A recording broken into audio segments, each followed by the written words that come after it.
മ്യാൻമറിലും തായ്ലൻഡിലുമുണ്ടായ വൻ ഭൂചലനത്തിൽ 100-ലേറെ മരണം, നിരവധി കെട്ടിടങ്ങൾ തകർന്നു. മ്യാൻമറിലെ മാൻഡല നഗരം തകർന്നടിഞ്ഞു. രക്ഷാപ്രവർത്തനം തുടരുന്നു.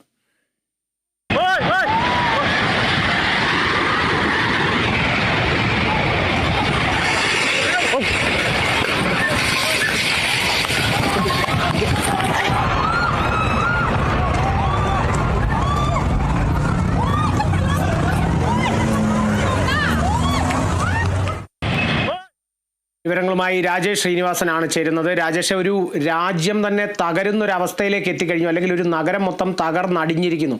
ഇനി ആ രാജ്യം ഇപ്പോൾ ആഗോള തലത്തിൽ സഹായം അഭ്യർത്ഥിക്കുന്ന ഒരു സാഹചര്യം കൂടി ഉടലെടുത്തിരിക്കുകയാണ്.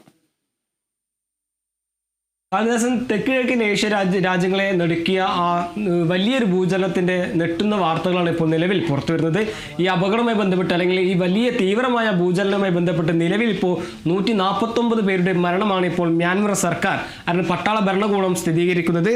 ഇന്ന് ഉച്ചയോടെയായിരുന്നു, പ്രാദേശിക സമയം 12:50 ഇതുപോലെ രാജ്യത്ത് നടുക്കിയ ഒരു വലിയ രീതിയിലുള്ള ഭൂകമ്പം, അല്ലെങ്കിൽ 2009 ശേഷം ഉണ്ടാകുന്ന വലിയ രീതിയിലുള്ള ഭൂകമ്പം ഈ മ്യാൻമറിന്റെ ചരിത്രത്തിൽ തന്നെ ഉണ്ടാകുന്നത്.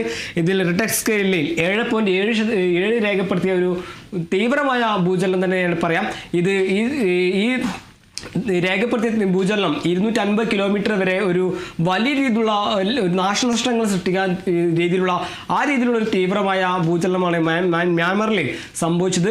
ഇതുമായി ബന്ധപ്പെട്ട് ഒരു അന്താരാഷ്ട്ര സഹായം തന്നെയാണ് ഇപ്പോൾ പ്രധാനമന്ത്രി ഒരു അഭ്യർത്ഥിച്ചിട്ടുള്ളത്. ഇതിന്റെ ഭാഗമായി പ്രധാനമന്ത്രി നരേന്ദ്രമോദി ആവശ്യമായ, അല്ലെങ്കിൽ എന്താവശ്യത്തിനും അയൽരാജ്യമായ ഇന്ത്യ കൂടെ ഉണ്ടെന്ന ഒരു കാര്യം കൂടി ഇപ്പോൾ പ്രധാനമന്ത്രി നരേന്ദ്രമോദി അദ്ദേഹത്തിന്റെ സമൂഹ മാധ്യമ അക്കൗണ്ടായ എക്സിലൂടെ പങ്കുവെക്കുന്നുണ്ട്.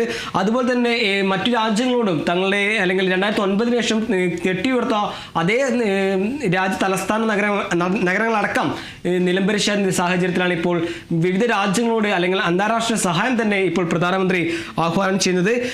ഇതിൽ ഈ ഭൂകമ്പവുമായി ബന്ധപ്പെട്ട്, അല്ലെങ്കിൽ മ്യാൻമറിലെ പ്രധാന തലസ്ഥാനമായ, അല്ലെങ്കിൽ വലിയ നഗരമായ മൻഡലയിൽ നിന്നും 17 കിലോമീറ്റർ അകലെയുള്ള ഒരു പ്രദേശത്താണ്, അല്ലെങ്കിൽ നഗരത്തിലാണ് ഇതിന്റെ ഈ ഭൂകമ്പത്തിന്റെ പ്രഭാവ കേന്ദ്രമെന്നാണ് ഇപ്പോൾ യുണൈറ്റഡ് സ്റ്റേറ്റ് ജിയോളജിക്കൽ സർവേ കണ്ടെത്തിയിരിക്കുന്നത്. ഇതിന്റെ ഭാഗമായി ഇനിയും ഒരുപാട് പേർ ഇതുപോലെ കുടുങ്ങിക്കിടക്കുന്ന ഒരു സാഹചര്യമാണ് ഇപ്പോൾ മ്യാൻമറിനെ സംബന്ധിച്ചോളം നിലനിൽക്കുന്നത്. അതുമായി ബന്ധപ്പെട്ട് ഇനിയും കൂടുതൽ മരണസംഖ്യ കൂടാനുള്ള സാഹചര്യവും പട്ടാള ഭരണകൂടം വിലയിരുത്തുന്നുണ്ട്. എന്തായാലും രക്ഷാപ്രവർത്തനം അതിവേഗത്തിൽ പുരോഗമിക്കുകയാണ്. ഈ രാത്രി, അല്ലെങ്കിൽ ഇരുട്ട് ഒരു തടസ്സം നിൽക്കുന്നുണ്ടെങ്കിലും അതിനെല്ലാം വെല്ലുവിളി അതിജീവിച്ച് ഒരു രക്ഷാപ്രവർത്തനം അതിവേഗത്തിലാക്കുകയാണ്. അല്ലെങ്കിൽ ഇനിയൊരു മരണസംഖ്യ കൂടാതിരിക്കാനുള്ള പ്രതിരോധ, അല്ലെങ്കിൽ പ്രവർത്തനങ്ങളാണ് ഇപ്പോൾ ഏകോപിപ്പിക്കുന്നത്. എന്തായാലും ഇന്ത്യയിലും, അല്ലെങ്കിൽ അയൽരാജ്യങ്ങളായ വിയറ്റ്നാമിലും തായ്ലാൻഡിലടക്കം ഇതുപോലൊരു നേരിയ ഭൂചലനം തന്നെ ഉണ്ടായിട്ടുള്ളത്. ഇതിൽ പ്രധാനമായും മ്യാൻമറിന് തൊട്ടു പിന്നാലെയാണ് ഇത് ഒരു തായ്ലാൻഡിലേക്കും വ്യാപിക്കുന്നത്. തായ്ലാൻഡിൽ നിലവിൽ ഇപ്പോൾ 40ഓളം പേർ വിവിധ, അല്ലെങ്കിൽ കെട്ടിടങ്ങളിൽ, അല്ലെങ്കിൽ നിലംപരിശായ കെട്ടിടങ്ങളിൽ കുടുങ്ങിക്കിടക്കുന്ന ഒരു കാര്യം കൂടി ഇപ്പോൾ ഭരണകൂടം വ്യക്തമാക്കുന്നു. എന്തായാലും ബാങ്കോക്കിലെല്ലാം ഇപ്പോൾ ഒരു അടിയന്തരാവസ്ഥ, അല്ലെങ്കിൽ മ്യാൻമറിലും തായ്ലാൻഡിലെ തലസ്ഥാനമായ ബാങ്കോക്കിലും ഇപ്പോൾ ഒരു ദുരന്തകാല അടിയന്തരാവസ്ഥ പ്രഖ്യാപിച്ചിരിക്കുകയാണ്. എന്നാലും ഇതുമായി ബന്ധപ്പെട്ട് ഇനിയും മരണസംഖ്യ കൂടാനുള്ള ഒരു സാഹചര്യം കൂടി ഇപ്പോൾ മ്യാൻമർ വ്യക്തമാക്കുകയാണ്. അതേസമയം തന്നെ തായ്ലാൻഡിലുള്ള ഇന്ത്യൻ എംബസി വ്യക്തമാക്കുന്നത് തായ്ലാൻഡിലെ ഇന്ത്യൻ പൗരന്മാരെല്ലാം സുരക്ഷിതമാണെന്നൊരു കാര്യം കൂടി നിലവിൽ ഇപ്പോൾ പുറത്തുവന്നു. അതേസമയം തന്നെ ഈ ഭൂചലനവുമായി ബന്ധപ്പെട്ട്, അല്ലെങ്കിൽ തീവ്രമായ ഭൂചലനവുമായി ബന്ധപ്പെട്ട് ഒരു സുനാമി സാധ്യത ഇല്ലെന്നാണ് ഇപ്പോൾ കാലാവസ്ഥ വ്യക്തമാക്കുന്നത്.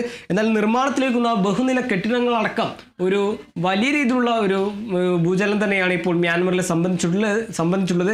ഇനിയും ഇതിൽ കൂടുതലൊരു സ്ഥിരീകരണം വരാനുള്ളത്. മരണസംഖ്യയെ സംബന്ധിച്ചോളം, അല്ലെങ്കിൽ കുടുങ്ങിക്കിടക്കുന്ന ആളുകളെ സംബന്ധിച്ചോളം എല്ലാം ഇനിയൊരു സൂചന, അല്ലെങ്കിൽ സ്ഥിരീകരണം മ്യാൻമർ പട്ടാള ഭരണകൂടത്തിൽ നിന്ന് വരേണ്ടതുണ്ട്. കാളിദാസ്, ശരി, കൂടുതൽ വിവരങ്ങൾ ഇനിയും പുറത്തു വരേണ്ടിയിരിക്കുന്നു. മരിച്ചവരുടെ വിവരങ്ങൾ സംബന്ധിച്ചുള്ളതടക്കം ഉള്ള വിവരങ്ങളാണ് ഇനി പുറത്തു വരാനുള്ളത്.